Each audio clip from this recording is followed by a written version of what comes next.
Hi everyone, today we're going to be making some crock-pot chili, and this is going to be a green chili chicken. So this is some chicken right here. I have 4 pounds of chicken thighs. I have some hatch green chilies that are already fry roasted and chopped up from Trader Joe's. That's about 1 pound. I have some cilantro. We blend it with this, which is sliced pickled jalapenos. I'm going to use half the juice, and it's going to be part of the base. And we're just going to put it into the crock pot for 8 to 10 hours. So let me show you this recipe. Okay, I have a food processor right here. I have the cilantro and 3 cloves of garlic in there, and I'm going to just put the jalapenos in now. It comes with onions and carrots. So first you want to puree this.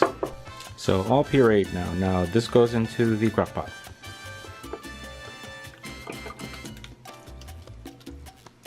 So this is the juice from the pickled jalapenos. We're going to put about half of it in there.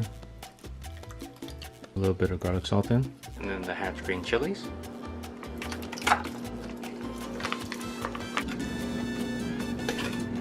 And our chicken. So now you want to put it on the low setting and let it go for 10 hours.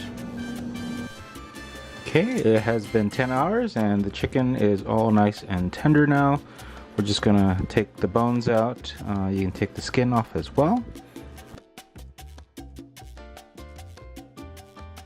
Okay, I've taken off the bones and I've mashed up the meat a little bit, and the chili verde is ready to go.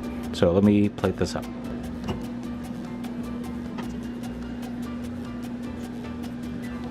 So there you have it, very simple crock-pot chili verde recipe with chicken thighs, hatch chilies, some pickled jalapenos. Let me know if you give it a shot, how it goes in the comment section. If you do, please consider subscribing if you'd like to see more videos like this in the future. Thank you. Bye.